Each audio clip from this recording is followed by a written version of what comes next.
യോഹന്നാൻ എഴുതിയ 1-ാം ലേഖനം 4-ാം അധ്യായം 6-ാമത്തെ വചനം. ഞങ്ങൾ ദൈവത്തിൽ നിന്നുള്ളവരാകുന്നു. ദൈവത്തെ അറിയുന്നവൻ ഞങ്ങളുടെ വാക്ക് കേൾക്കുന്നു. ദൈവത്തിൽ അല്ലാത്തവൻ ഞങ്ങളുടെ വാക്ക് കേൾക്കുന്നില്ല.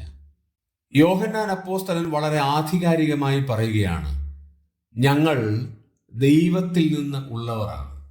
അതായത് ദൈവത്തിൻ്റെ മക്കളാണ്, ദൈവത്തിൻ്റെ പ്രിയ പുത്രന്മാരാണ്. അങ്ങനെ പറയാൻ രണ്ട് കാരണം കൂടെ അവിടെ കാണാൻ കഴിയും. 2-ാം വചനത്തിലേക്ക് വരുമ്പോൾ അവിടെ പറയുകയാണ്, യേശുക്രിസ്തു ജഡത്തിൽ വന്നു എന്ന് സ്വീകരിക്കുന്ന ആത്മാവൊക്കെയും ദൈവത്തിൽ നിന്നുള്ളതാണ്.